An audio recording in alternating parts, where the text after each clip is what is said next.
Friends, ನನ್ನ ಗಂಡ ಅತ್ತೆ ಮನೆಗೆ ಬಂದು ಹೆಂಡ್ತಿಗೆ ಎಳ್ನೀರು ಕೊಡ್ತಾ ಇದ್ದಾರೆ. ಹಾಯ್ ಫ್ರೆಂಡ್ಸ್, ನೋಡಿ ಫ್ರೆಂಡ್ಸ್, ಎಳ್ನೀರು ತಾನೆ ಅದು ಬೆಳಗ್ಗೆ ಬೆಳಗ್ಗೆ ಬಿದ್ದಿತ್ತಂತದ್ದು. ನಮ್ಮಲ್ಲಿ ದುಡ್ಡು ಕೊಟ್ಟು ಎಳ್ನೀರು ಕಾಯಿ ಎಲ್ಲ ತೊಗೋಬೇಕಂತ ಇಲ್ಲ. I will drink. ಹಿಂಗೆ ನನಗೆ ಮೊಬೈಲು ಅವಾಗವಾಗ ವ್ಲಾಗ್ ಮಾಡ್ತಾ ಕ್ಯಾಮ್ರಾ ಫ್ಲಿಪ್ ಆಪ್ಷನ್ ಇದೆ. ಸೊ ಹಿಂಗೆ ನಿಂತ್ಕೊಂಡಿರ್ತೀವಿ, ಗೊತ್ತಿದ್ರೆ ಬ್ಯಾಕ್ ಕ್ಯಾಮ್ರಾ, ಹಿಂಗೆ ಗೊತ್ತಿದ್ರೆ ಫ್ರಂಟ್ ಕ್ಯಾಮ್ರಾ. ಯಾಕಂದ್ರೆ ಫೋನಲ್ಲಿ ಫ್ಯೂಚರ್ಸ್ ಚೆನ್ನಾಗಿದೆ, ಕ್ಲಾರಿಟಿ ತುಂಬಾ ಚೆನ್ನಾಗಿದೆ. ಈಗ ಜಸ್ಟ್ ಎಳ್ನೀರು ಕುಡಿದಿದ್ದು, ಬೆಳಗ್ಗೆ ಎಳ್ನೀರು, ಟೀ ಕಾಫಿಗಿಂತ ಫಸ್ಟ್ ಎಳ್ನೀರು ಚೆನ್ನಾಗಿರುತ್ತಲ್ಲ.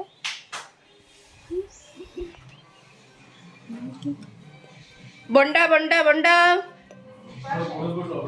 ಬೊಂಡ.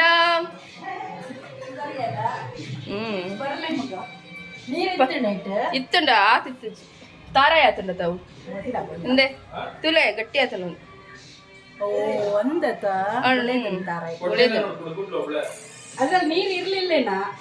ಇತ್ತು ನೋಡಿದ್ಯಾ ಫುಲ್ ಇದ್ದು ಏನಿರ್ಲಿಲ್ಲ. ನಮ್ಮ ಪ್ರೈಮರಿ ಸ್ಕೂಲು ಜಾಮೂನ್.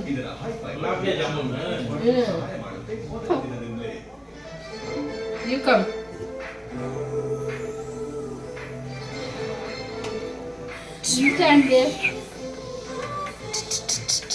ಏನು ಸ್ಪೆಷಲ್ ಇವತ್ತು? ಗುಲಾಬ್ ಜಾಮೂನ್, ಆಮೇಲೆ ಆಮೇಲೆ ಕಬಾಬ್, ಆಮೇಲೆ ಚಿಕನ್ ಕರಿ, ಆಮೇಲೆ ಕಬಾಬು ಕಂತಿನಿದೆ ಮಸಾಲ. ನಂಗೆ ಈಗ ಎಂತ ಹೇಳಿದ್ವಿ, ಮಟನ್ ಹೇಳಿ ಚಿಕನ್ ಹೇಳಿ. ಈಗ ನಾನು ಹೇಳಿದ್ದು ರೈಸ್ ಇದೆ, ಚಿಕನ್ ಗ್ರೇವಿ ಏನಾದ್ರೂ ಮಾಡ್ಕೊಳ್ರಿ. ಮಧ್ಯಾಹ್ನಕ್ಕೆ ಅದಾಗತ್ತೆ. ರಾತ್ರಿಗೆ ಬೇಕಾದ್ರೆ ಇನ್ನೊಂದು ಚಿಕನ್ ಅಂದ್ಬಿಟ್ಟು ಬಿರಿಯಾನಿ, ಮಟನ್. ಇಲ್ಲಾಂದ್ರೆ ಚಿಕನ್ ಸಾಂಬಾರ್ ಇರುತ್ತಲ್ಲ, ಮಟನ್ ಬಿರಿಯಾನಿ ಮಾಡೋಣ.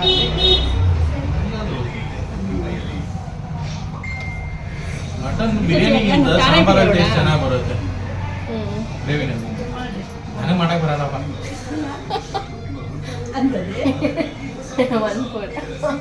ನನಗೆ ಬರಲ್ಲ. ಬರುತ್ತೆ ಕೈ ಪಡ ಪಾಡೋಡ ಕರೆಕ್ಟ್ ಆಂಡ ಮಲ್ಲ ಆಂಡ ఇది కరెక్ట్ ఇంచే అడుగుతున్నా నానా ఉంచే బే పోడ ಒಂದು ಬೇದಂದೆ ಅದು ಗಟ್ಟಿ ಇದ್ರೆ ಸೋಕ್ ಮಾಡಿದ್ರೆ ಇದಾಗುತ್ತೆ. ಸಕ್ಕರೆ ಪಾಕದಲ್ಲಿ ಹಾಕಿದಾಗ ಅಮ್ಮ ಮಾಡಲ್ಲ ಜಾಸ್ತಿ ಇದನ್ನ. ಹೌದಾ? ಏನು ಮಾಡಲ್ಲ. ಕಬಾಬ್ ಯಾವಾಗ ಮಾಡ್ತೀರಾ? ಕಬಾಬ್ ಯಾವಾಗ ನಾ ಮಾಡೇ ಇಲ್ಲ. ಹಂಗೆ ಮಾಡ್ಬಿಡು. ಈಗ ಅದರಲ್ಲಿ ಅರ್ಧ ತೆಗೆದ್ಬಿಟ್ಟು ಗ್ರೇವಿ ಮಾಡು. ಸೊ ನಮ್ಮ 3 ಜನದ್ದು ಈ ಥರ ಕಿಚನಲ್ಲಿ ಕಾನ್ವರ್ಸೇಷನ್ ಆಗ್ತಾಯಿತ್ತು, ಏನು ಮಾಡೋದು ಎತ್ತ ಏನು ಅಂತ. ಸೊ ದೆನ್ ನೆಕ್ಸ್ಟು ಏನಪ್ಪ ಅಂತ ಅಂದರೆ, ನಾನು ನಮ್ಮ ಮಮ್ಮಿ ಮನೆಗೆ ಹೋದರೆ ಏನಾದ್ರು ಒಂದು ಮಾಡ್ತಾಯಿರ್ತೀನಿ. ಎಕ್ಸಾಂಪಲ್ ಈ ಬಿರಿಯಾನಿ, ಕಬಾಬು, ಅದು ಇದು ಅಂತ. ಯಾಕಂದರೆ ಅವ್ರು ಇದನ್ನೆಲ್ಲ ಮಾಡ್ಕೊಂಡು ತಿನ್ನಲ್ಲ. ನಮ್ಮ ಅಪ್ಪ ಅಮ್ಮ ಅಂತೂ ಅವ್ರ ಫುಡ್ಡಲ್ಲಿ ತುಂಬಾ ಸ್ಟ್ರಿಕ್ಟ್ ಆ್ಯಂಡ್ ತುಂಬಾ ಏನಂತ ಅಂದರೆ ಅವ್ರದ್ದೊಂದು ಮೈಂಡಲ್ಲಿ ಇರುತ್ತೆ, ಇಷ್ಟನ್ನ ಹಿಂಗೆ ತಿನ್ನಬೇಕು, ಇಷ್ಟೇ ಮಾತ್ರ ಅಂತ. ಬಟ್ ನಮ್ಮ ಥರ ಅವರು ಅದು ಇದು ಎಲ್ಲ ಮಿಕ್ಸಪ್ ಆಗಿ ಎಲ್ಲದೂ ತಿನ್ನಲ್ಲ. ಸೊ ನಾವು ಹೋದಾಗ್ಲೇ ಈ ಥರ ಎಲ್ಲ ಏನಾದ್ರು ವೆರೈಟಿ ಮಾಡೋದು.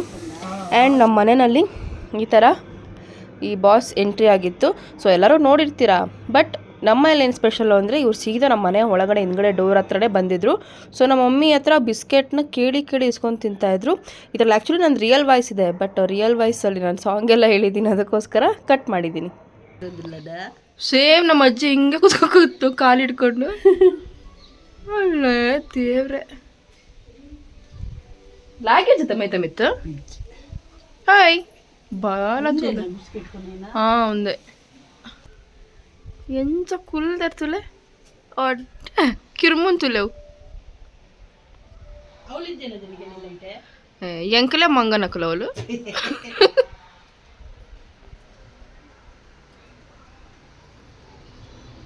ಇದು ನೆಕ್ಸ್ಟ್ ಡೇ ಮಾರ್ನಿಂಗ್. ಸೊ ಒಂದು 7:30 ಅಷ್ಟೊತ್ತಿಗೆ ಅಮ್ಮ ಕಾಫಿ ಕೊಟ್ಬಿಡ್ತಾರೆ. ಒಂದು ಸತಿ ಕಾಫಿ ಕೊಟ್ಬಿಟ್ಟು ದೆನ್ ನೆಕ್ಸ್ಟು ಇನ್ನೊಂದು ಟಿಫನ್ ತಿನ್ನೋ ಟೈಮಲ್ಲಿ ಒಂದು ಲೋಟ ಟೀ. ಅದಾದಮೇಲೆ ಕ್ಯಾರೆಟು ಮತ್ತು ಸೌತೆಕಾಯಿ ಹಾಕ್ಬಿಟ್ಟು ಈ ಥರ ಆಫ್ಟರ್ನೂನ್ ಅಷ್ಟೊತ್ತಿಗೆ ಒಂದು 12 o'clock ಅಷ್ಟೊತ್ತಿಗೆಲ್ಲ ಜ್ಯೂಸು. ಯಾಕಂದರೆ ಆಲ್ರೆಡಿ ಸಮ್ಮರ್ ಸ್ಟಾರ್ಟ್ ಆಗಿದೆಯಲ್ಲ, ಸೊ ಹಾಗಾಗಿ ಹೆಲ್ದಿಯಾಗಿ ಏನಾದ್ರು ಕುಡಿತಾ ಇರ್ತಾರೆ. ಆ್ಯಂಡ್ ಅದಾದಮೇಲೆ ಅಮ್ಮ ಹೂ ಕಟ್ಟೋದನ್ನು ಕಲಿಸ್ಕೊಡ್ತೀನಿ ಅಂತ ಹೇಳ್ತಾಯಿದ್ರು. ಬಿಫೋರ್ ಮ್ಯಾರೇಜಿಂದಲೂ ನಾವು ಅಮ್ಮ ಹೇಳ್ತಾಯಿದ್ರು ಹೂ ಕಟ್ಟೋದನ್ನು, ಅವ್ರು ಹೂ ಕಟ್ಟಬೇಕಾದ್ರೆ ನೋಡ್ಕೊ ಕಲ್ತ್ಕೊ ಅಂತ. ನಾನೇ ಹೂ ಮುಡಿಯಲ್ಲ, ಹೂ ಕಟ್ಟೋದನ್ನ ತೊಗೊಂಡು ಏನು ಮಾಡಲಿ ಅಂತ ಅಂದ್ಕೊಂಡೆ. ಬಟ್ ಆಫ್ಟರ್ ಮ್ಯಾರೇಜ್ ಅದೆಲ್ಲ ಯೂಸ್ ಆಗುತ್ತೆ ಅನ್ನೋದು ನನ್ನ ಮೈಂಡಲ್ಲಿ ಇರಲಿಲ್ಲ. ಆ್ಯಂಡ್ ಆಲ್ಸೋ ಆಫ್ಟರ್ ಮ್ಯಾರೇಜ್ ಕೂಡ ನನ್ನ ಮೈಂಡಲ್ಲೇನೋ ಏನಕ್ಕೆ ಕಟ್ಟಲೇಬೇಕು, ದುಡ್ಡು ಕೊಟ್ಟರೆ ಕಟ್ಟಿರೋ ಹೂವೇ ಸಿಗುತ್ತೆ ಅಂತ. ಬಟ್ ಅದಾದಮೇಲೆ ಅನ್ನಿಸ್ತು ಒಂದು ಸ್ವಲ್ಪ ಕಲಿತ್ರೆ ಅಟ್ಲೀಸ್ಟ್ ಸಡನ್ನಾಗಿ ಈ ಥರ ಬಿಡಿ ಹೂವು ಎಲ್ಲ ಸಿಕ್ಕಿದ್ರೆ ಕಟ್ಟೋದಕ್ಕಾಗತ್ತೆ ಅಂತ ಮೈಂಡಲ್ಲಿ ಬಂತು. ಸರಿ ನಮ್ಮಮ್ಮ ಕಲಿಸ್ಕೊಡ್ತೀನಿ ಅಂತ ಅಂದಾಗ ಹೋಗಿ ಕುತ್ಕೊಂಡೆ. ಈ ಥರ ನಾಟ್ ಎಲ್ಲ ಹಾಕ್ಬೇಕಾದ್ರೆ ಕರೆಕ್ಟಾಗಿ ಹಾಕ್ತೀನಿ. ದೆನ್ ನೆಕ್ಸ್ಟು ಖುಷಿನಲ್ಲಿ ಕಟ್ಟಿ ಹಿಂಗೆ ಬಿಟ್ಟ ತಕ್ಷಣ ಎಲ್ಲ 1 by 1 ಟುಪುಕ್ ಅಂತ ಬಿದ್ದೋಗುತ್ತೆ ಹೂಗಳೆಲ್ಲ. ಆವಾಗ ನಮ್ಮಮ್ಮ ಹೇಳ್ತಾರೆ ಹಿಂಗಲ್ಲ ಹಿಂಗೆ ಅಂತ. ಬಟ್ ನಮ್ಮಮ್ಮ ಎಷ್ಟು ನೀಟಾಗಿ ನನಗೆ ಎಷ್ಟು ಚೆನ್ನಾಗಿ ಹೇಳ್ಕೊಡ್ತಾಯಿದ್ರು. ನನ್ನ ತಲೆಗೆ ಹೋಗ್ತಾ ಇದೆ ಅದು ಹಿಂಗೆ ನಾಟ್ ಹಾಕಬೇಕು, ಹಿಂಗೆ ಇಟ್ಕೋಬೇಕು ಅಂತ. ಬಟ್ ಎಟ್ ದಿ ಎಂಡ್ ಏನಾಗುತ್ತೆ ಅಂತಂದರೆ ಹೂವೆಲ್ಲ ಬಿಚ್ಚೋಗ್ಬಿಡತ್ತೆ, ಅದೇನಂತ ಗೊತ್ತಿಲ್ಲ. ದೆನ್ ನೆಕ್ಸ್ಟು ಏನು ಮಾಡಿಬಿಟ್ಟೆ ಅಂದರೆ ಸುಮ್ಮನೆ ಮಲ್ಲಿಗೆ ಹೂವನ್ನ ಯಾಕೆ ಹಾಳು ಮಾಡಬೇಕು ಅಂತ ಹೇಳ್ಬಿಟ್ಟು ಹೊರಗಡೆ ಯಾವುದೋ ಒಂದು ಗಿಡದಲ್ಲಿ ಹೂ ಬಿಟ್ಟಿತ್ತು. ಸರಿ ಅದನ್ನೇ ಕಟ್ಟಿ ನಾನು ಕಲ್ತ್ಕೊತೀನಿ ಅಂತ ಕಲಿತೆ. ನೆಕ್ಸ್ಟ್ ಡೇ ಕಲಿತೆ ನಾನು. ಬಟ್ ಅವಾಗ ಚೆನ್ನಾಗಿ ಬಂತು. ನಮ್ಮಮ್ಮ ಹೋಗಿ ದೇವ್ರ ಹತ್ರ ಇಡೋ ಅಂತಲ್ಲ ಅಂದರು, ಇಟ್ಟೆ. ಬಟ್ ಬೆಂಗಳೂರಿಗೆ ಬಂದಮೇಲೆ ಟ್ರೈ ಮಾಡಿಲ್ಲ. ಇದೆಲ್ಲ ಊರಲ್ಲಿ ಅಮ್ಮ ಜೊತೆ ಕುತ್ಕೊಂಡು ಟೈಮ್ ಪಾಸ್. ಊರ ಕಡೆ ಎಲ್ಲ ಇದೇ ಟೈಮ್ ಪಾಸ್ ಅಲ್ವಾ, ಫೋನ್ಗಿನೆಲ್ಲ ನೋಡ್ಕೊಂಡು ಕುತ್ಕೊಳ್ಳೋದು ಅದೆಲ್ಲ ಏನಿಲ್ಲ. ಈವ್ನಿಂಗ್ ಟೈಮಲ್ಲಿ ಒಂದು ಸೀರಿಯಲ್ ನೋಡ್ತಾರೆ. ಫೋನಾಗಿ ಕಲ್ತೊಂದು ಪೋಡು ಯಾ ನಾವು ಕುಡಂಜಿ ಅವಳು ಉಂಡತಾವು ಐಟ್ ಕಲ್ಪ್ ಪೊಕ್ಕಡೆ ಮಲ್ಲಿಗೆ ಪೂವಾಳ ಪುಡೈಕ್.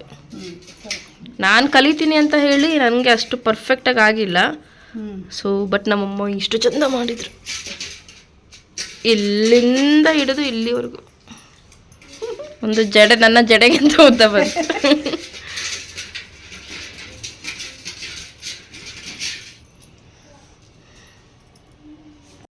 ಹಿಂಗೆ ಇಟ್ಕೊಂಡು ಹಿಂಗೆ ಅದು ನೀನು ಹೇಳ್ಬೇಕಾದ್ರೆ ಈಸಿ ಅನ್ಸುತ್ತೆ. ನಾನು ಮಾಡ್ಬೇಕಾದ್ರೆ ಅದು ಗ್ರಿಪ್ ಅದು ಹೆಂಗೆ ಇಟ್ಕೋಬೇಕಂತ ಗೊತ್ತಾಗಲ್ಲ. 2 ಬೆಟ್ಟಿಂದ ಗಟ್ಟಿ ಇಡ್ಕ ನೋಡಿ, ಇಲ್ಲಿ 2 ಇಟ್ಕೊಂಡು ನೋಡಿ ಇಷ್ಟೇ. ಇದನ್ನ 2 ಗಟ್ಟಿನ ನೀನು ದೂರ ಕಟ್ಟು ಫಸ್ಟಿಗೆ, ತಪ್ಪನೆ ಕಟ್ಟಬೇಕಂತಿಲ್ಲ. ಒಟ್ಟು ಕಲಿ ತನಕ ದೂರ ಕಟ್ಟು. ನಾನು ನಾಟ್ ಎಲ್ಲ ಹಿಂಗೆ ಹಾಕೋದು ಆದ್ರೆ ಊಟ ಮಾಡೋಣ ಅಂತ ನೋಡ್ ಪವಿ ನೋಡು ಹೂ ಕಟ್ಟಿದ್ರೆ ಅರ್ಧ ನಾನು ಕಟ್ಟಿ ಕೊಟ್ಟೆ. ಅಮ್ಮ ಈಗ ಕಂಟಿನ್ಯೂ ಮಾಡ್ತಾ ಇದ್ದಾರೆ. ನೋಡು ನಂಬಿಕೆ ಅಲ್ವಾ? ನಾನು ಅರ್ಧ ಕಟ್ಟಿ ಕೊಟ್ಟಿದ್ದು ವಿಡಿಯೋ ತೋರಿಸ್ಲಾ? ಇಲ್ಲ ನೋಡಿ, ನಾನು ಕಟ್ಟಿದ್ದು ಇಲ್ಲಿದ್ದು. ಅದು ಅಮ್ಮ ಹೇಳ್ಬೇಕಾದ್ರೆ ಈಸಿ ಅನ್ಸುತ್ತೆ ನನಗೆ. ನಾನು ಕಟ್ಬೇಕಾದ್ರೆ ಅದೆಲ್ಲ ಬಿಚ್ಕೊಂಡು ಹೋಗಿ, ಅದಕ್ಕೆ ಅಲ್ಲಿದೆಲ್ಲ ಎಂತ ನಾರ್ಮಲ್ ಹೂವು ಅದರಲ್ಲಿ ಕಟ್ಟಿ ಕಲಿತೀನಿ ಸ್ವಲ್ಪ. ನಾವಮ್ಮ ನನಗೆ ಕಲಿಸ್ಕೊಡ್ತಾ ಇಷ್ಟು ಕಟ್ಟಿದ್ರು. ಕರೆಕ್ಟಾಗಿ ಅಮ್ಮ ಗಂಟು ಹಾಕ್ತಾರಲ್ಲ, ಗಂಟು ಹಾಕಿದ್ಮೇಲೆ ದಾರ ನೆಳಿಯಲ್ಲ, ಅವರು ಹೂವ ನೆಳಿತಾರೆ. ಅದನ್ನ ಅಬ್ಸರ್ವ್ ಮಾಡೋದು, ಅವಾಗ ಹತ್ತ ತರ ಕೂರುತ್ತೆ ಅದು. ನಕ್ಕು ಯಾಕೆ ಕೊಟ್ಟೆ ನಾವು ಬಂದು ಗೊತ್ತು. ನಾವು ಅಪ್ಪ ಅಮ್ಮ ಕೆಳಗಡೆ ನಿಂತ್ಕೊಂಡಿದ್ರು. ನಾವು ಟೆರಸ್ ಮೇಲೆ ಬಂದು ಮರದ್ದು ಚಿಕ್ಕ ಹೂವೆಲ್ಲ ಬಿದ್ದಿರುತ್ತೆ, ಅದನ್ನ ಎತ್ಕೊಂಡು ಮೇಲಿಂದ ಹಾಕ್ತಾ ಇದ್ವಿ. ನಂಗೆ ಅದಾದ್ಮೇಲೆ ತುಂಬ ಒಂದು ದೊಡ್ಡ ಕೆಟ್ಟ ನಗು ಬಂದ್ಬಿಡ್ತು. ನೀನು ನಗಡಷ್ಟೇ ಇಲ್ಲ, ಕರ್ಕೊಂಡೋಗ್ಬೇಕು ಎಲ್ಲಾದ್ರೂ ಕಳ್ತನ ಮಾಡ್ಕೊಳಕ್ಕೆ. ಕಳ್ತನ ಮಾಡೋಕೆ ಕರ್ಕೊಂಡೋದ್ರೆ ಇವಳಿಗೆ ತೋರಿಸ್ಕೊಟ್ಬಿಡ್ತಾಳೆ. ನನಗೆ ನಾನು ಫಸ್ಟ್ ಹಿಂಗೆ ಆಗ್ತಾ ಇದ್ದೆ, ಅದನ್ನ ನೋಡ್ಬಿಟ್ಟು ಇವರು ಹಾಕೋದಕ್ಕೆ ಸ್ಟಾರ್ಟ್ ಮಾಡಿದ್ರು ಅಪ್ಪ ಒಂದು ಮೈ ಮೇಲಿಂದ. ನಂಗೆ ನಗು ಬಂದು ಅಂದ್ಬಿಟ್ಟು ಅಯ್ಯೋ ದೇವ್ರ, ಹೆವಿ ಶಕೆ ಇದೆ. ಮಲೆನಾಡಲ್ಲೇ ಇಷ್ಟು ಶಕೆ ಅಂತಂದರೆ ಆ್ಯಕ್ಚುಲಿ ಕಂಪೇರ್ ಟು ಬೆಂಗಳೂರಲ್ಲಿ ಶಕೆ ಇಲ್ಲ, ಸಿಕ್ಕಾಪಟ್ಟೆ ಶಕೆ. ಓ ಏನಮ್ಮ ಹಾಂ, ನಾನು ನಗಾಡಿಲ್ಲಪ್ಪ. ನನಗೆ ದೀಪ ಫಸ್ಟ್ ನಾನು ಹಾಕಿದ್ನ, ಆಮೇಲೆ ದೀಪ ಹಾಕ್ಬೇಕಾದ್ರೆ ನಂಗೆ ನಗು ಬಂದುಬಿಡ್ತು. ನಂಗೆ ಅದೇ ನಗಡ್ ಕಣ್ಣಲ್ಲಿ ನೀರು ಬರ್ತದೆ. ಫಸ್ಟೇ ಗೊತ್ತಾಗಿಲ್ಲ ತಾನೆ ನಿಂಗೆ? ಎಷ್ಟು ತಣ್ಣಗಿದೆ ಇಲ್ಲಿ ಟೆರಸ್ ಮೇಲೆ. ನಾಳೆ ಬೇರೆ ಸಾಗರದಲ್ಲಿ ಹೋಳಿ ಹಬ್ಬ ಮುಗೀತು ಮೊನ್ನೆನೆ. ಬಟ್ ನಮ್ಮೂರಲ್ಲಿ ಮಾರಿ ಜಾತ್ರೆ ಮೊನ್ನೆ ಆಗಿರೋದ್ರಿಂದ ಸಂಡೇ ಸೆಲೆಬ್ರೇಟ್ ಮಾಡ್ತಾ ಇರೋದು. ನಾಳೆ ಎಷ್ಟು ಡೇಟ್? 8 ಅಬ್ಬ ಮುಂದೆ ನೋಡು, ಕತ್ಲೆ ಎಲ್ಲಿ ಕಾಣಿಸುತ್ತೆ ಇರೋದು? ಟಾರ್ಚ್ ಹಾಕಿರೋದು ಮತ್ತೆ ಇನ್ನೇನಕ್ಕೆ ನಾನು. ಡೇಟ್ ಎಷ್ಟು ನಾಳೆ? 8. ಸೊ ನಾಳೆ ಹೋಳಿ ಹಬ್ಬ ಹೋಗಬೇಕು ಅಂದ್ಕೊಂಡಿದ್ದೀನಿ. ಒಳ್ಳೆ ಸಖತ್ತ ಡ್ಯಾನ್ಸ್ ಆಡ್ಬೋದು. ನೋಡ್ಬೇಕು, ಹೋದರೆ ಪಕ್ಕಾ ವಿಡಿಯೋ ಮಾಡ್ತೀನಿ. ಎಷ್ಟು ವರ್ಷ ಆಯಿತು ನನ್ನ ಮದುವೆ ಆದಾಗಿಂದ ಹೋಲಿನೇ ಆಡಿಲ್ಲ. ಈ ಮನುಷ್ಯ ಹೋಲಿನೇ ಆಡಲ್ಲ. ಬೆಂಗಳೂರೆಲ್ಲ ಅದೆಲ್ಲ ಇದೆಯಾ? ಮಾಡಬೇಕು, ನಾವೆಲ್ಲ ಸೆಲೆಬ್ರೇಟ್ ಮಾಡಿರೋ ತಾನೆ ಹಬ್ಬಗಳು ಉಳಿಯೋದು. ಇಲ್ಲಾಂದರೆ ಎಲ್ಲಿಂದ ಉಳಿಯೋದು ಹಬ್ಬಗಳು? ಸೊ ನೈಟ್ ಎಲ್ಲ ಹಂಗೆ ಮಾತಾಡಿಕೊಂಡು ಟೆರೆಸ್ ಮೇಲೆ ಸ್ವಲ್ಪ ಹೊತ್ತು ವಾಕಿಂಗ್ ಎಲ್ಲ ಮಾಡಿಕೊಂಡು ಸೀದಾ ಕೆಳಗಡೆ ಬಂದು ಮಲ್ಕೊಂಡ್ವಿ. ಸೊ ಮಾರ್ನಿಂಗ್ ಎದ್ಮೇಲೆ ನಾನು ಹೋಳಿ ಆಟಾಡೋಕ್ಕೆ ಹೋಗಬೇಕು ಅಂತ ಅಂದ್ಕೊಂಡೆ, ಬಟ್ ಟೈಮಿಂಗ್ ಸ್ವಲ್ಪ ಕನ್ಫ್ಯೂಷನ್ ಆಗಿಬಿಡ್ತು. ಆಮೇಲೆ ಹೇಳಿದ್ರೆ ಜಾಸ್ತಿ ಏನು ಟೈಮ್ ಇರಲಿಲ್ಲ ಅಂತ ನಾನು ಹೋಗಿಲ್ಲ, ಬೇಡ ಅಂತ ಸುಮ್ಮನೆ ಮನೆಯಲ್ಲೇ ಇದ್ದೆ. ಆಮೇಲೆ ನಾನು ಬೇಳೆ ಸಾಂಬಾರು ಮಾಡೋಣ ಅಂತ ಬೇಳೆ ಸಾಂಬಾರಿಗೆ ಇಡ್ತಾ ಇದ್ದೆ, ಯಾಕಂದರೆ ಅಮ್ಮ ಮೀನು ತೊಗೊಂಡಿದ್ರು. So fish fry already ready ಮಾಡಿಟ್ಟಿದ್ರು ಆ್ಯಂಡ್ ಫಿಶ್ ಸಾಂಬಾರು ಕೂಡ ಮಾಡಿದರು ಅಮ್ಮ. ನನ್ನ ಹಸ್ಬೆಂಡ್ಗೆ ಫಿಶ್ ಫ್ರೈ ಅಂದರೆ ತುಂಬಾ ಇಷ್ಟ, ಸಾಂಬಾರು ಅಷ್ಟೊಂದು ಲೈಕ್ ಮಾಡಲ್ಲ. ಸರಿ, ಅದು ತಾರ್ಲೆ ಮೀನು ಚಿಕ್ಕ ಚಿಕ್ಕದಾಗಿರುತ್ತೆ, ನಮ್ಮೂರ ಕಡೆ ಬೂತಾಯಿ ಅಂತ ಹೇಳ್ತಾರೆ, ಬೆಂಗಳೂರು ಕಡೆ ಮತ್ತಿ ಮೀನು ಅಂತ ಹೇಳ್ತಾರೆ. ಸೊ ಅದನ್ನು ಚಿಕ್ಕ ಚಿಕ್ಕದಾಗಿತ್ತು, ಅದನ್ನು ರವಾ ಫ್ರೈ ಮಾಡಿ ಡೀಪ್ ಫ್ರೈ ಮಾಡಿದರು ಅಮ್ಮ. ಅದು ತಿನ್ನೋದಕ್ಕೆ ಒಂಥರ ಚೆನ್ನಾಗಿರುತ್ತೆ. ಸೊ ಹಂಗಾಗಿ ನಾನು ಬೇಳೆ ಸಾಂಬಾರು ಮಾಡ್ತಾಯಿದ್ದೆ. ಏನಂದಲ್ಲಿ ಈಗ ಹೋಗ್ರು ನಿಮ್ಮ ಅತ್ತೆನ ಎಂತ ಸಾರು ಅಮ್ಮ ಮಾಡೋದು ಚೆನ್ನಾಗಿರುತ್ತೆ, ನೀನು ಮಾಡೋದು ಅಷ್ಟು ಹೆಚ್ಚಿಗೆ ಆಗಲ್ಲ. ಅದಕ್ಕೆ ಇನ್ಮೇಲೆ ಮಾಡಲ್ಲ ನಾನು. ಫ್ರೈ ಚೆನ್ನಾಗಿದೆಯಾ? ಹೆಂಗೆ ತಿನ್ನೋ ತೋರಿಸು, ಬಜ್ಜಿ ಬೋಂಡ ತಿಂದಂಗೆ. ನೀನು ತಿನ್ನು ಫ್ರೈ. ಓ ಆ್ಯಕ್ಚುಲಿ ದಾಲ್ ಇದೆ, ಕುಚ್ಚಲಕ್ಕಿ ಅನ್ನ ಇದೆ, ಆಮೇಲೆ ತಾರ್ಲೆ ಮೀನು ಫ್ರೈ ಇದೆ, ಇಲ್ಲಿ ಮೀನು ಸಾಂಬಾರು, ಇಲ್ಲಿ ಸ್ಪ್ರೈಟು. ಈಗ ಈ ಅಡುಗೆನ ಅಳಿಯ ಅತ್ತೆಗೋಸ್ಕರ ಹೊಗಳ್ತಾ ಇರೋದು. ಸೊ ಮಧ್ಯಾಹ್ನ ಊಟಕ್ಕೆಲ್ಲ ಫಿಶ್ ಎಲ್ಲ ಮಾಡಿದ್ವಲ್ಲ, ಸೊ ನೈಟು ಚಿಕನ್ ತಂದು ಚಿಕನ್ ಸಾಂಬಾರು ಮಾಡಿ, ನಮ್ಮ ಊರಿನ ಸ್ಪೆಷಲ್ಲು ಕೋರಿ ರೊಟ್ಟಿ. ಇದು ಮಂಗಳೂರು ಸೈಡೆಲ್ಲ ಫೇಮಸ್, ಪ್ರತಿಯೊಂದು ಫಂಕ್ಷನ್ ಕೂಡ ಇದಿಲ್ದಿರ ಎಂಡಪ್ ಆಗೋದೇ ಇಲ್ಲ. ಸೊ ಇದು ನನ್ನ ಫೇವ್ರೆಟ್ ಕೂಡ, ಚಿಕನ್ ಸಾಂಬಾರು ಜೊತೆ ಕಾಂಬಿನೇಷನ್. ಅದನ್ನು ಬ್ಯಾಟಿಂಗ್ ಮಾಡಿದೆ ನೈಟು. ಅದೇ ಡಿಫ್ರೆನ್ಸ್ ಈಸಿಯಾಗಿ ಗೊತ್ತಾಗೋದಕ್ಕೆ ಅದೇ ಇದು ವೀಳ್ಯದಲ್ಲೇ ಫಸ್ಟ್ ಒನ್ ದಪ್ಪ ಇರುತ್ತೆ. ಅದು ಅದೊಂಥರ ನೋಡೋಕ್ಕೂ ಡಿಫ್ರೆಂಟ್ ಆಗಿದೆ, ಕಲರ್ ಓಕೆ, ಬಟ್ ಅದು ಎಲ್ಲನೂ ಒಂಥರ ಡಿಫ್ರೆಂಟ್ ಆಗಿದೆ. ಇದು ತಿನ್ಬೋದು. ಅದು ನಾರ್ಮಲ್ ಆಗಿ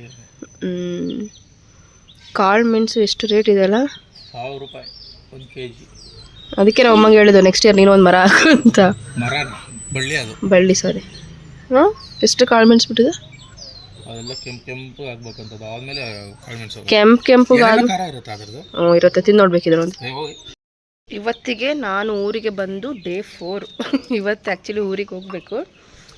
ಕೆಲವೊಂದಿಷ್ಟು ಕ್ಲಿಪ್ಪಿಂಗ್ಸ ತೊಗೊಂಡಿದ್ದೇನೆ ಅಷ್ಟೇ, ಜಾಸ್ತಿ ಎಲ್ಲೂ ಹೊರಗಡೆ ನಿಜ ಹೋಗಿಲ್ಲ. ನಾನು ಅಲ್ಲಿಂದ ಬರ್ಬೇಕಾದ್ರೆ ಮೈಂಡಲ್ಲಿ ಸೆಟ್ಟಾಗಿ ಬಂದಿತ್ತು, ಬಂದರೆ ಮನೆಯಲ್ಲೇ ಇರಬೇಕು ನಾನು, ಮನೆಯಲ್ಲಿದ್ದು ಅಪ್ಪ ಅಮ್ಮನ ಜೊತೆಲಿದ್ದು ಹಂಗೆ ಬ್ಯಾಗ್ ಎತ್ಕೊಂಡು ಹೋಗ್ತಾ ಇರಬೇಕು ಅಂತ. ಲಿಟ್ರಲಿ ಔಟ್ಸೈಡ್ ಹಾಕ್ಕೊಳಕ್ಕಂತ ತಂದಿದ್ದು 4 ಜೊತೆ ಬಟ್ಟೆ ಹಾಗೆ ಇದೆ ನನ್ನ ಬ್ಯಾಗಲ್ಲಿ, ಓಪನ್ನೇ ಮಾಡಿಲ್ಲ. ಸೊ ಎಲ್ಲೂ ಹೋಗೂ ಇಲ್ಲ. ನಾವು ಟೆಂಪಲ್ಗೆ ಹೋದ್ವಿ, ಮಾರ್ಕೆಟ್ಗೆ ಹೋದ್ವಿ, ಅಲ್ಲಿ ನನ್ನ ಫ್ರೆಂಡ್ಸ್ ಸಿಕ್ತ ಮಾತಾಡ್ಸಿದ್ವಿ, ಜ್ಯೂಸ್ ಕುಡಿದ್ವಿ, ಬಂದ್ವಿ, ಮತ್ತೆ ಅಲ್ಲಿ ಹೋದ್ವಿ. ನಾನು ಮತ್ತೆ ಅದಾದ್ಮೇಲೆ ಮತ್ತೆ ಬಂದಿಲ್ಲ ಆಚೆ, ಯಾಕಂದರೆ ಯಾವಾಗ ಬಂದ್ರೂ ಫ್ರೆಂಡ್ಸ್ನ ಮೀಟ್ ಆಗೋದು, ಬಿಕಾಸ್ ಊರು ತುಂಬ ಫ್ರೆಂಡ್ಸು. ಸೊ ಬಂದಾಗ ಎಲ್ಲರೂ ಮೀಟ್ ಆಗೋಕ್ಕೆ ಹೋಗೋದು ಹಂಗೆ ಹಿಂಗೆ ಅಂದಾಗ ಅದಕ್ಕೋಸ್ಕರ ಈ ಸತಿ ನಾನೆಲ್ಲೂ ಹೋಗ್ಬಾರ್ದಂತ ಮೈಂಡಲ್ಲಿ ಮೆಂಟಲಿ ಫಿಕ್ಸ್ ಆಗಿ ಬಂದಿದ್ದೆ. ನಂಗೆ ಪಾಪ ಫ್ರೆಂಡ್ಸ್ ಕಾಲ್ ಮಾಡಿದಾಗಲೂ ಅವ್ರಿಗೆ ಹೇಳಿದ್ದು ನಾನು, ಇಲ್ಲ ನಾನು ಬರಲ್ಲ ನೀವೇ ಬನ್ನಿ, ನಾನು ಬರಲ್ಲ ನೀವೇ ಬನ್ನಿ ಇಷ್ಟೇ ಅಂತ. ಎಲ್ಲ ಫ್ರೆಂಡ್ಸಿಗೆ ಮಕ್ಕಳು ಹಂಗೆ ಹಿಂಗೆಲ್ಲ ಇರ್ತಾರೆ, ಸೊ ಹೋಗಿ ಮಾತಾಡ್ಸೋದು, ಅವ್ರ ಮಕ್ಳು ನೋಡೋದು ಹಿಂಗೆಲ್ಲ ಇರ್ತಿತ್ತು. ಬಟ್ ಈ ಸತಿ ಎಲ್ಲೂ ಇಲ್ಲ, ಯಾಕಂದ್ರೆ 4 days ಪ್ಲ್ಯಾನ್ ಮಾಡ್ಕೊಂಡ್ಬಂದಿದ್ದು. ಸೊ ಅದಕ್ಕೆ ಎಲ್ಲೂ ಹೋಗೋದೇ ಬೇಡ ಅಂತ ಇದ್ದೆ, ಹೋಗೂ ಇಲ್ಲ. ಫೈನಲಿ ಇವತ್ತು ಊರಿಗೆ ಹೋಗೋ ದಿನ. ಓನಮ್ಮ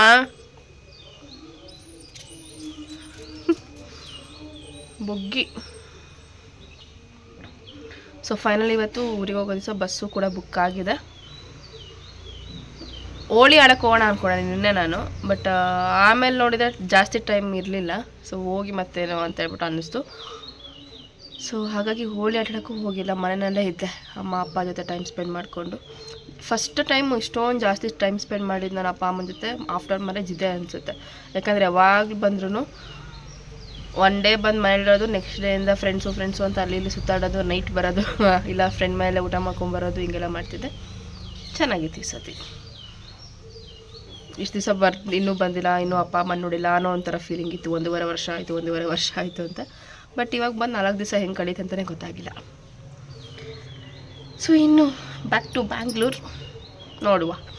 ಎಷ್ಟು ಕ್ಲಿಪ್ಪಿಂಗ್ಸ್ ತೆಗೆದಿದ್ದೇನೆ ಅದೆಲ್ಲ ನೋಡ್ತೀನಿ, ನೋಡಿಬಿಟ್ಟು ಅಟ್ಯಾಚ್ ಮಾಡಿ ಒಂದು ವ್ಲಾಗ್ ಮಾಡೋಕ್ಕಾದ್ರೆ ಒಂದು ವ್ಲಾಗ್ ಮಾಡ್ತೀನಿ, ಇಲ್ಲಾಂದ್ರೆ ನೋಡ್ತೀನಿ.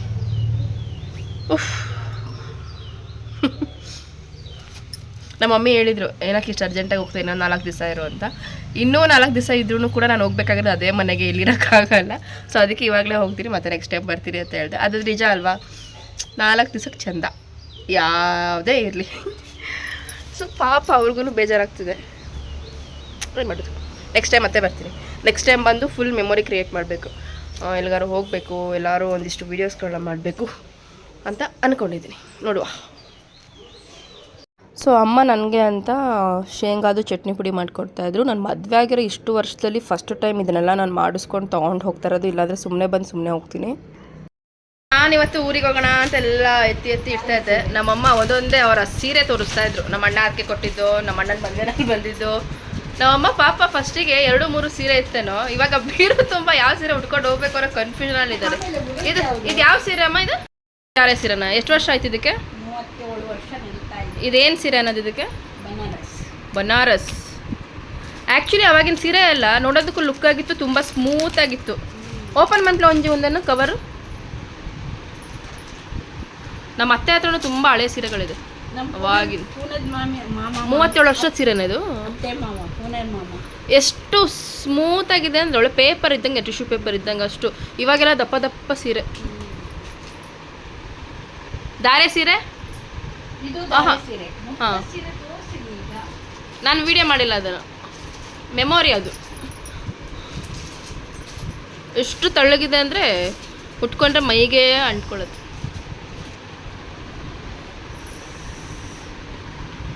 ಇಷ್ಟು ತಳ್ಳಗಲ್ಲ ಸೀರೆ ಅವಾಗ. ಇದೆಂತ ಸೀರೆ? ಇದು ಮುಹೂರ್ತ ಸೀರೆ, ಮನೆಯಿಂದ ದಿಬ್ಬಣ ಹೋಗುತ್ತಲ್ಲ, ದಿಬ್ಬಣ ಸೀರೆ ಅಂತ. ಮನೆಯಿಂದ ದಿಬ್ಬಣ ಉಟ್ಕೊಂಡು ಹೋಗೋದು. ದಿಬ್ಬಣ ಸೀರೆ. ಆಮೇಲೆ ಅಲ್ಲಿ ಮದುವೆ ಮೇಲೆ ಹೋಗಿ ಚೇಂಜ್ ಮಾಡೋದು ಆ ಸೀರೆನ. ಇದು ಅಲ್ಲಿ ಚೇಂಜ್ ಮಾಡಿ ಈ ಸೀರೆ ದಾರೆ ಸೀರೆ. ಎಲ್ಲ ಹಂಗೆ ಇಟ್ಕೊಂಡಿದ್ಯಲ್ಲ. ಇಟ್ಕೋಬಹುದು, ಬಟ್ ಇವಾಗಿನ ಇದಕ್ಕೆಲ್ಲ ಎಂತ ಕಲೆ ಆಗುತ್ತೆ. ಬಟ್ ಅಡ್ಡಿ ಇಲ್ಲ, 37 ವರ್ಷದಿಂದ ಹಂಗೆ ಇಟ್ಕೊಂಡಿದ್ಯಲ್ಲ. ಚೆನ್ನಾಗಿದೆಯಲ್ಲೇ. ದೊಡ್ಡ ಸೀರೆ ಯಾವ ದೊಡ್ಡ ಹೇಳೋ? ಸಾಕ ದೊಡ್ಡ. ಅವ್ರ ಸೀರೆ ಅಂದ್ರೆ ಅವ್ರು ಕೊಟ್ಟಿದ್ದು. ನಾನಿನ ಹತ್ರ ಸೀರೆ ಇಲ್ವೇನೋ, ಅವ್ರ ಸೀರೆ ಉಟ್ಕೊಂಡು ಮದುವೆ ಮಾಡ್ಕೊಂಡಿದ್ದೀಯ? ಇಲ್ಲ ಕಣೆ, ಹೊಸ ಸೀರೆ. ಅದೇ ನಿಮ್ಮ ಮದುವೆ ಕೊಡ್ಸಿದ್ದು. ಚೆನ್ನಾಗಿದೆ ಬಾರ್ಡರ್ ಎಲ್ಲ. ವಸಂತಕ್ಕೆ ಕೊಡ್ಸಿದ್ದು ಸೀರೆ ಇದೆ.